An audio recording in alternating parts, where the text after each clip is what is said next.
تو نبی پاک نے فرمایا وہ سورت الحمدللہ رب العالمین ہے، یہی سبع مثانی اور قرآن عظیم ہے جو مجھے عطا فرمائی۔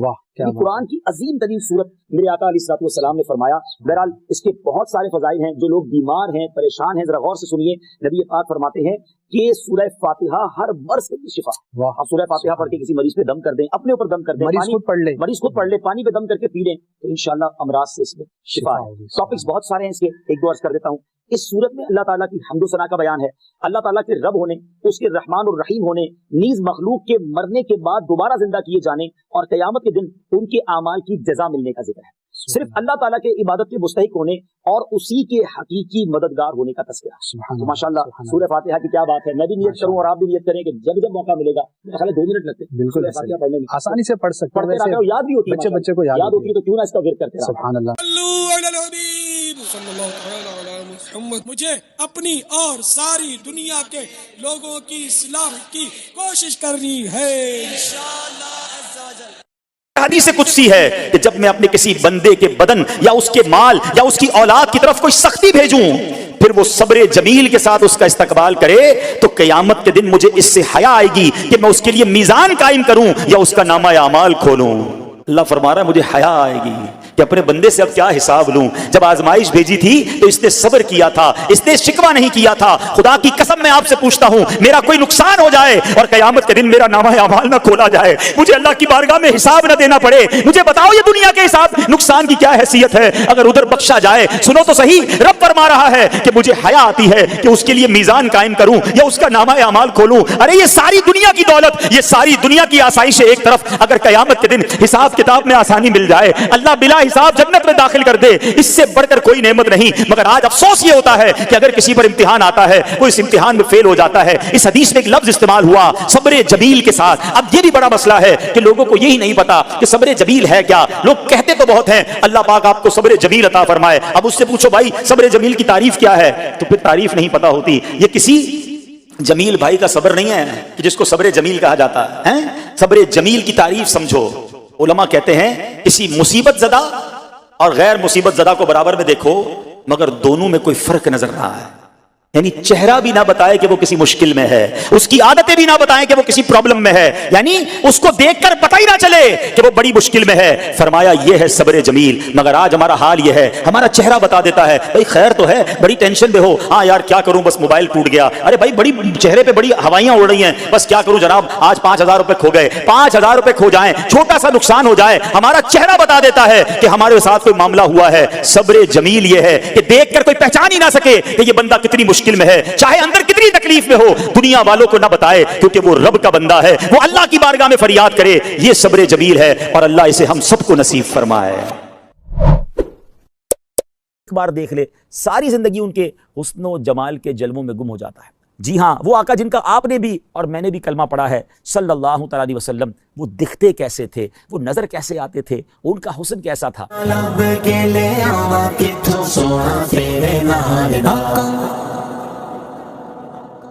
پیارے پیارے اسلامی بھائیوں اور مدنی چینل کے ناظرین، آپ نے آج تک بڑے حسین لوگوں کے تذکرے سنے ہوں گے یا انہیں دیکھا ہوگا، ہو سکتا ہے بڑے دنیا کے حسین مقامات بھی دیکھے ہوں اور ان کا تذکرہ سنا ہو، مگر آج آپ کچھ انوکھا، کچھ نرالا، کچھ بڑا ہی پیارا سننے جا رہے ہیں۔ امید ہے جیسے جیسے آپ سنتے جائیں گے دل کی مرجھائی کلیاں کھلتی چلی جائیں گی، انشاءاللہ شوق دیدار بڑھتا چلا جائے گا۔ جیسے جیسے جو سنتے جائیں گے کئیوں کی آنکھیں اشک بار ہوتی چلی جائیں گی۔ کس کا تذکرہ ہونا ہے؟ اس حسین کی بات ہونی ہے، اس حسن و جمال کے پیکر کا تذکرہ ہونا ہے کہ ان جیسا پیارا، ان جیسا سونا، ان جیسا حسین رب نے کوئی اور بنایا ہی نہیں ہے۔ جی ہاں، آج اس ہستی کا تذکرہ ہونا ہے جس جیسا سونا، پیارا اور حسین رب نے بنایا ہی نہیں ہے۔ وہ حسن و جمال کے پیکر ہیں، وہ شمس الضحیٰ ہیں، وہ بدر الدجا ہیں، وہ ایسے آقا ہیں جن کو کوئی ایک بار دیکھ لے ساری زندگی ان کے حسن و جمال کے جلووں میں گم ہو جاتا ہے۔ آج نبی پاک صاحب لولاک صلی اللہ تعالی علیہ وسلم کا تذکرہ خیر ہونا ہے۔ نہ کوئی آپ جیسا تھا، نہ کوئی آپ جیسا ہے۔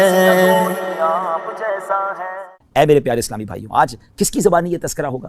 کس نے دیکھا اور کہ دیکھ کر دیوانہ ہو گیا؟ میرے آقا علیہ الصلوۃ والسلام کا حسن وہ ہے کہ جب سیدنا حسان بن ثابت رضی اللہ تعالیٰ عنہ نے دیکھا تو بے ساختہ پکار اٹھے، وَأَحْسَنُ مِنْكَ لَمْ تَرَ قَطُّ عَيْنِي وَأَجْمَلُ مِنْكَ لَمْ تَلِدِ النِّسَاءُ خُلِقْتَ مُبَرَّأً مِنْ كُلِّ عَيْبٍ كَأَنَّكَ قَدْ خُلِقْتَ كَمَا تَشَاءُ۔ نبی پاک علیہ الصلوۃ والسلام کی ذات وہ ہے، جب ان کے حسن و جمال میں گم ہو کر مولانا جامی رحمۃ اللہ تعالیٰ نے قلم اٹھایا تو کمال کیا، اور آپ لکھتے ہیں ہر کس کے لبے لالے ترا دیدہ بدل گفت حقا کے چے خوشکندہ عقیق یمنی را. وہ آقا ہیں کہ جب امام عشق و محبت اعلیٰ حضرت فاضل بریلوی رحمۃ اللہ تعالی علیہ نے آپ کے چہرہ انور کے تصور میں گم ہوئے تو کیا لکھتے ہیں؟ خامہ قدرت کا حسن دستکاری واہ واہ، کیا ہی تصویر اپنے پیارے کی سنواری واہ واہ. کہیں لکھتے ہیں کاف گے سوہا دہن یا ابرو آنکھیں عین صاد، کاف ہا یا عین صاد ان کا ہے چہرہ نور کا. جب مولانا حسن رضا خان صاحب نبی پاک علیہ السلام کے جلووں میں گم ہوتے ہیں تو پھر کیا خوب لکھتے ہیں کہ ایسا تجھے خالق نے طرحدار بنایا، یوسف کو تیرا طالب دیدار بنایا، کونین بنائے گئے سرکار کی خاطر، کونین کی خاطر تمہیں سرکار بنایا. مفتی اعظم ہند مصطفی رضا خان صاحب رحمۃ اللہ تعالی جب قلم اٹھاتے ہیں تو کیا لکھتے ہیں کہ خدا کی سلطنت کا دو جہاں میں کون دولا ہے، تم ہی تم ہو، تم ہی تم ہو، یہاں تم ہو وہاں تم ہو. اور پھر میرے شیخ طریقت امیر اہل سنت بانی دعوت اسلامی مولانا محمد الیاس عطار قادری دامت برکاتہم العالیہ جب قلم اٹھاتے ہیں آقا کے جلووں کا تصور جماتے ہیں تو پھر کیا لکھتے ہیں؟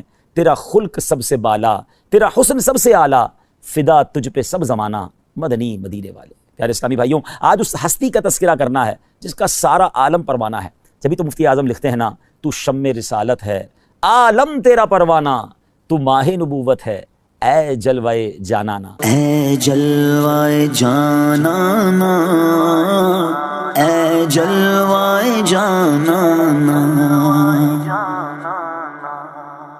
آئیے اس جلوائے جانانا کا تذکرہ سنتے ہیں. اور کس کی زبانی؟ جی ہاں، اس ہستی کی کہ جس نے ایک بار دیدار کیا پھر جن الفاظ کے ساتھ تعارف پیش کیا. آج بھی سیرت کی کتابوں میں گویا سنہرے حروف میں وہ الفاظ لکھے جاتے ہیں، پڑھے جاتے ہیں. اگر آج واقعی آپ جاننا چاہتے ہیں کہ وہ آقا، جی ہاں وہ آقا جن کا آپ نے بھی اور میں نے بھی کلمہ پڑھا ہے صلی اللہ تعالیٰ علیہ وسلم، وہ دکھتے کیسے تھے، وہ نظر کیسے آتے تھے، ان کا حسن کیسا تھا، تو آئیے اب تیار ہو جائیے، تصور میں گم ہو جائیے. پیکر حسن و جمال رسول بے مثال بی بی آمنہ کے لال صلی اللہ علیہ وسلم کا رخ زیبا کیسا تھا. سنتے ہیں سیدتنا ام معبد رضی اللہ تعالی عنہا کی زبانی.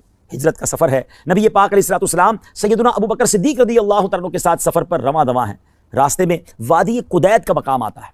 ایک ضعیف خاتون ہے جو اپنے خیموں میں بیٹھا کرتی ہیں، آنے جانے والے مسافروں کو کچھ کھانے پینے کا سامان فروخت کیا کرتی ہیں.